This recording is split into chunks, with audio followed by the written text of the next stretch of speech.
The fog rolled across the abandoned platform like a living creature, slithering between the broken benches and rusted rails.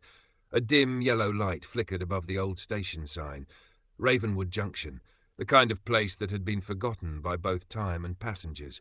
Only one person waited there that night.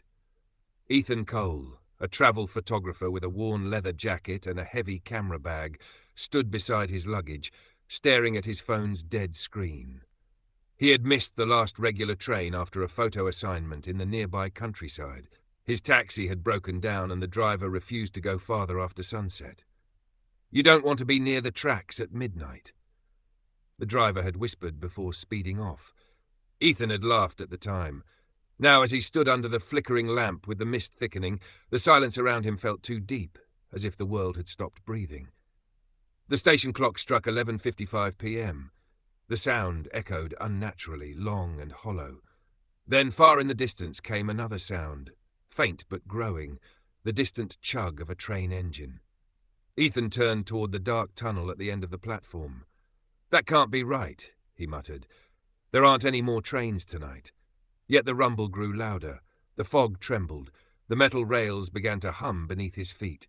A headlight appeared, pale, almost blue, slicing through the mist like a ghost's eye. The midnight train roared into view, old-fashioned and black, with iron sides glistening wetly in the light. The air filled with the smell of burning coal and something else, something sweet and rotten, like decaying flowers. The train slowed but didn't fully stop. The doors creaked open with a metallic groan. Ethan hesitated.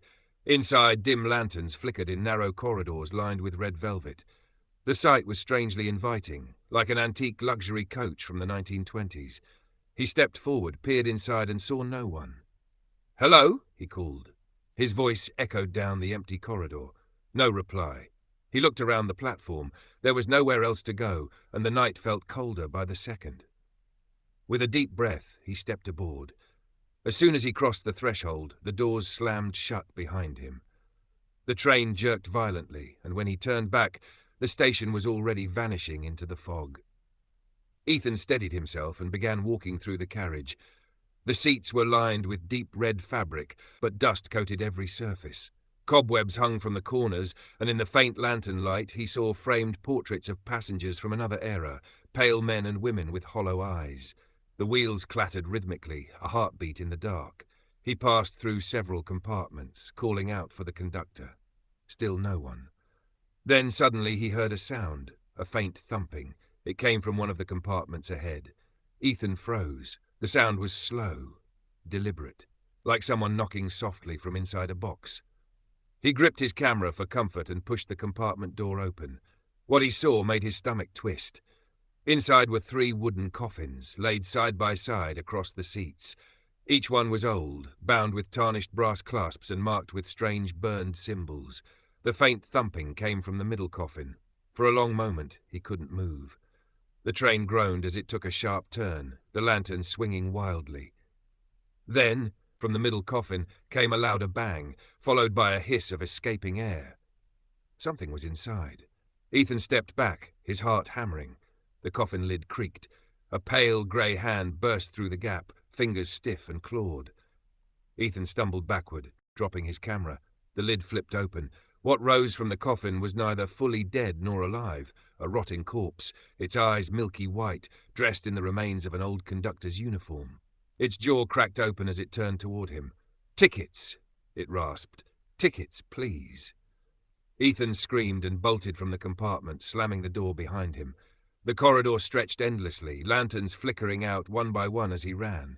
The train whistled, a deep, haunting sound that echoed like a cry from the underworld. When he finally stopped, gasping for air, he realized he was no longer in the same carriage.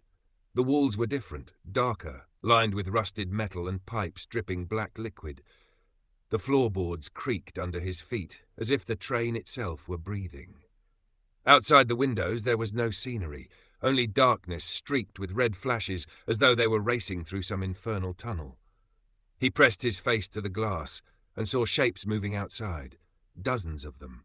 Bodies, hundreds of corpses running alongside the train, their faces smashed against the windows, clawing to get in. Ethan stumbled back, shouting, "What the hell is this?" A voice behind him whispered, "You shouldn't have boarded." He spun around. A woman stood there, tall, wearing a long black coat and a veil that hid her face. Her voice was cold but calm. "This train doesn't stop for the living," she said. Before Ethan could respond, the train screeched violently, throwing him off his feet. The lanterns went out. In the pitch-black silence, he heard the soft click of coffin lids opening one after another, all down the corridor. And then came the sound of feet, dragging, scraping, growing closer. The undead passengers were awake. "Would you like me to..." Words. The darkness inside the moving train was alive. Ethan crawled backward, his fingers scraping the wooden floor. The air had grown cold enough to burn his lungs, and every breath he took came out as fog.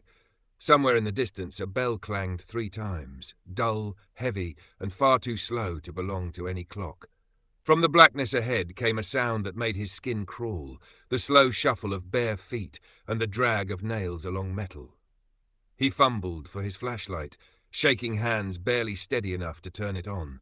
The narrow beam sliced through the dark. What it revealed nearly broke his mind. The corridor was filled with them, dozens of grey-skinned passengers rising from their compartments, their bodies bent and rotted. Some were missing eyes, others had bloodless mouths sewn shut with black thread. The air filled with the stink of decay and damp earth. They moved together, their heads twitching, their lifeless eyes fixed on him. Ethan turned and ran. He tore through the carriages, slamming doors behind him. The zombies were slow, but the train itself seemed to help them.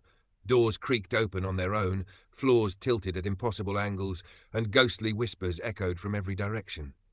"Don't run," a voice hissed. "Join us, the midnight passengers." He burst into another car and found it was different. This one was lit with faint blue light coming from cracked glass tubes along the ceiling. At the center of the carriage sat an old woman in a black mourning dress, her eyes closed, hands folded in her lap. Ethan stopped. "Are you real?" he gasped. The woman's eyelids fluttered open, her eyes were pure white. "Real?" she whispered. "You boarded the train of the dead. You tell me what's real." Ethan tried to steady himself.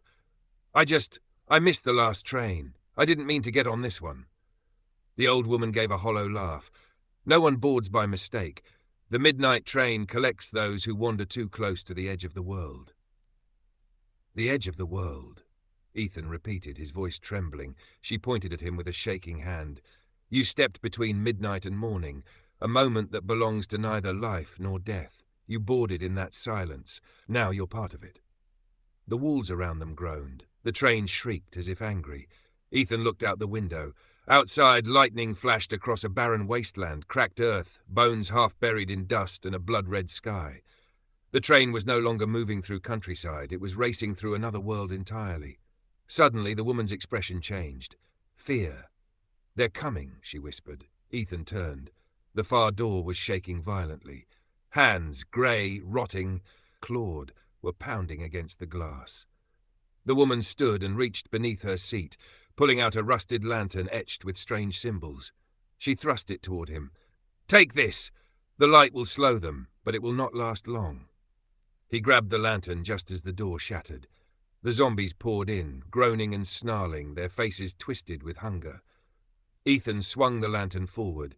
The flame flared white, and for a moment the undead recoiled, their skin smoking where the light touched. "Move!" the woman shouted. Ethan ran toward the next carriage. The train tilted again, nearly throwing him off his feet. He slammed the connecting door behind him, breathing hard. The next car was different, a dining carriage, ornate but rotting. Tables were still set with silverware and plates of long-decayed food. A crystal chandelier swung overhead, dripping black wax instead of light. He heard faint music, an old gramophone spinning somewhere, playing a broken version of a 1930s waltz. He moved slowly, the lantern's weak light flickering across the tables. Then he saw them. Passengers sitting upright at the tables, perfectly still, as if frozen mid-meal.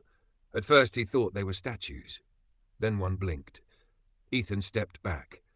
Every one of the dead passengers turned their heads toward him at once. A man in a tuxedo with no eyes stood and smiled with rotting lips. "You're late for dinner," he croaked. Ethan swung the lantern again, its light flared, but this time it sputtered weakly, barely glowing. The zombies began to rise from their seats, chairs scraping against the floor like screams. He turned and ran again, pushing through another door, only to find himself back in the coffin carriage. 3 coffins again, but now all of them were open. And beside the middle coffin stood the woman in the black veil he'd met earlier. "You can't keep running," she said calmly. "Every carriage is part of the same loop. There's no end on this train, only return." Ethan's mind spun. "Who are you?" he demanded. "What is this place?" She stepped closer, her veil rippling like smoke. "I am the conductor of souls. I guide the lost between worlds. But something went wrong tonight. The dead woke too soon." Her voice trembled slightly, betraying something he hadn't expected, fear. "The barrier between life and death is breaking," she said.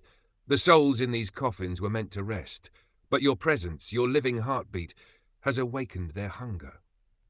Ethan swallowed hard. "Then help me get off this train." The conductor turned toward the dark window. "Once the clock strikes 1, the gate closes. If you're still aboard, your soul will belong here forever." He stared at her. "Then stop the train." Her eyes glowed faintly red through the veil. "Only one thing can stop it, the heart of the engine. But it's guarded by what drives this train, the thing that was once human, but isn't anymore." Thunder rolled outside. The train screamed around another bend. Ethan clutched the dying lantern. "Then take me there." The conductor nodded slowly. "You'll have to go through the morgue carriage first," she said softly. "That's where the engine begins." As she spoke, the floor beneath them began to tremble. The coffin lids rattled. From the shadows at the back of the carriage came another hiss, low, wet, and growing louder. The conductor turned toward it, voice barely a whisper. "They've found us." The doors burst open. Dozens of undead passengers clawed their way in, shrieking, their mouths split open with hunger. Ethan raised the lantern. Its light flared one final time before dying completely. In total darkness, he heard only her voice. "Run, Ethan. Run before the next stop." The train roared like a living beast as Ethan ran through the twisting corridors. Every light had gone out. He could only follow the rhythmic pounding of the wheels and the faint red glow leaking from the floorboards. He was alone now, or so he hoped. Behind him, distant shrieks echoed through the carriages, the undead passengers howling like wolves in a storm. The sound of their claws scraping metal grew fainter, but he knew they weren't far. The conductor's words echoed in his mind. Open quote, "The heart of the engine, the thing that drives this train." Close quote. He reached a set of rusted doors marked morgue car. The sign was barely legible beneath streaks of black soot. He took a deep breath and pushed them open. A wave of cold air hit him, sharper than ice, heavy with the smell of chemicals and rot. Rows of metal drawers lined both walls, each one labelled with a number and a name carved in Latin. Frost clung to every surface. Dim, pulsing light came from somewhere below the floor. He took a step forward, his boots echoing softly. Then from behind one of the drawers came a metallic bang. Another and another. The drawers began to shake one by one, as if something inside was trying to claw its way out. Ethan stumbled backward, panic rising. The banging grew louder, spreading down both sides like a wave of madness. He turned toward the far end of the car, a heavy door with a glowing red handle. The way forward. He ran. Halfway there, the drawers burst open. Bodies tumbled out, wrapped in sheets, their faces pale and empty. But then their eyes opened, all at once, glowing faint green in the darkness. They rose together, moving in silence, their heads twitching, jaws cracking as they turned toward him. Ethan sprinted, throwing himself through the door at the far end and slamming it shut. He found himself inside a narrow passage that sloped downward, the sound of machinery pounding from below. Steam hissed from the pipes, and the walls seemed to breathe with the rhythm of a great engine. He descended a spiral stairwell lit by crimson lamps. The metal rail burned cold under his hand. At the bottom was a huge iron chamber, the engine room. It wasn't like any engine he had ever seen. The walls were made of black bone, fused together with molten iron. Massive pistons moved in rhythm with what sounded like a heartbeat. In the center of the chamber stood the engine itself, a monstrous structure of gears and flesh, pulsing with red light, and chained to it was a figure. A man, or what had once been one, was bound by iron cables, his chest open, heart exposed, glowing like fire. The engine's pistons pumped in time with his heartbeat, drawing its energy. His face was pale, stretched tight across his skull, but his eyes, burning amber, fixed on Ethan as he entered. "You shouldn't have come here," the chained man rasped. His voice was deep, metallic, echoing across the chamber. Ethan took a step closer, horrified. Who are you?" The man laughed weakly. "I was the first conductor, the one who tried to guide the dead, but I became the train's prisoner instead." Ethan's breath caught. The conductor said, "She lies," the man interrupted. "She serves the train now. She's part of it. We all are." Ethan shook his head. "Then how do I stop this thing?" The chained man looked down at his glowing heart. "The engine feeds on life, on souls. You want it to stop? You'll have to end me, tear out the heart. But once you do, the dead will awaken, all of them. They'll come for you." Ethan hesitated, gripping the iron lever beside the machine. "If I don't, then you'll ride forever. You'll become one of them before the clock strikes 1. The train shook violently, as though sensing the conversation. Sparks burst from the walls. The man screamed in agony, his heart pulsing brighter. "Hurry!" he gasped. "It's waking!" Ethan grabbed the lever and pulled. Steam exploded around him. The chain snapped. The man roared, convulsing as the engine screamed like a dying beast. Ethan reached into the glowing chest cavity, his hands trembling, and pulled the burning heart free. The light blinded him. Red, gold, and white all at once. The world tilted. The train howled. The entire chamber began to collapse. Ethan stumbled backward, clutching the heart. It burned in his hands, but he didn't dare drop it. The pistons stopped moving. The heartbeat faded. For the first time since boarding, the train slowed down. But then, silence. Too much silence. Ethan looked around. The walls had gone still. The glow faded. Then, one by one, whispers began to rise. Voices, soft and desperate, like wind through a graveyard. Open quote. "Give it back. The train needs to feed. Return the heart." Close quote. He turned to run back up the stairs, but the passage had changed. The walls were now lined with faces, screaming, trapped inside the metal, their mouths open in eternal agony. He pressed forward, ignoring their whispers. The heart's glow was dimming fast. He knew he had only minutes before it died completely. At the top of the stairs, he found the conductor waiting. But she looked different now. Her black veil was torn, her eyes blazing red. "You've doomed us all," she hissed. "The heart keeps the train between worlds. Without it, the gates will open." Ethan held the heart tightly. "Then let me out. Let me off this nightmare." The conductor raised a hand, her voice echoing with inhuman power. "You were chosen, Ethan. You walked into the fog knowing what called you. You belong here now." The train lurched again. Through the windows he saw cracks in the air itself, flashes of fire and lightning. The world outside seemed to be splitting apart. "I'm not staying!" Ethan shouted. He hurled the heart at the window. The glass shattered, and for a second everything stopped. The red light burst outwards, swallowing the train in fire. The last thing Ethan saw before the explosion was the conductor's face, beautiful and monstrous, smiling. Then came the blinding flash. End of Act 3. The heart of the engine. The world was white. A blinding, endless white that hummed like electricity. Ethan's body drifted weightlessly, his ears ringing, his mind spinning between dream and death. The sound of the explosion still echoed somewhere far behind him. The shriek of tearing metal, the roar of fire, the scream of the damned. Then, silence. He opened his eyes. He was standing on a train platform again. Only this time, everything looked different. The air was still, heavy with fog. The clock above the station read 12:58 a.m., 2 minutes to 1. Ravenwood Junction, the cracked sign whispered in the faint wind. The same place, the same moment. Ethan's heart pounded. No, I destroyed it. I stopped the engine." He turned around. The platform was empty. But then he saw it. The faint shimmer of the midnight train, half transparent, sliding silently along the tracks. Its windows glowed faintly red, like eyes watching from the dark. It was still here. A door opened with a hiss. Inside stood the conductor, her black veil fluttering. She looked unharmed, unchanged, except her voice now carried an eerie calm. "You didn't destroy the heart," she said softly. "You freed it." Ethan shook his head, stepping back. "You lied to me. You said the train would stop." She stepped forward, her feet not touching the ground. "It cannot stop, Ethan. The train is the path between worlds. The dead must travel, and someone must guide them." "I'm not part of this," he said firmly. "I'm not dead." Her voice dropped to a whisper. "Aren't you?" Ethan froze. What? The conductor tilted her head. You boarded at midnight. You crossed the line between life and death. Tell me, do you remember what happened before you came here? He tried to recall the fog, the broken taxi, the driver's warning, but beyond that his mind went blank. No memory of the road, no sound of a heartbeat, no warmth of breath. He placed a hand on his chest. His heart wasn't beating. No, he breathed. That can't be. The conductor reached out, touching his arm with a hand as cold as ice. You died, Ethan Cole. You died on that road long before you reached the station. The midnight train only came to collect you. The world around him began to change.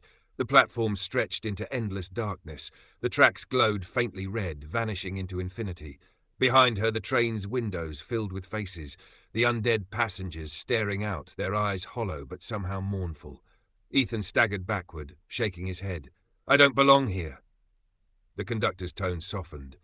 None of them did once.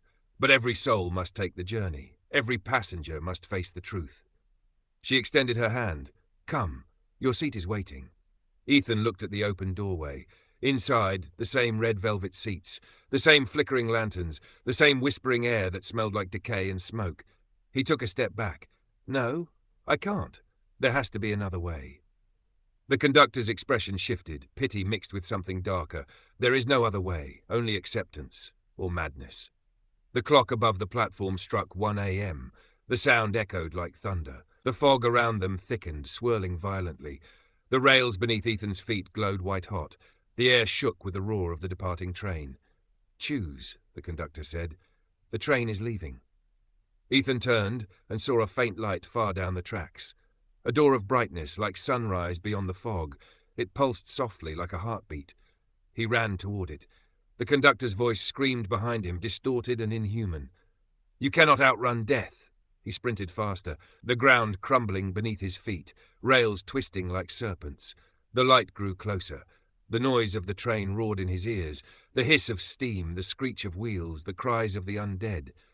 Hands reached for him from the fog, pale, desperate hands of lost souls trying to pull him back.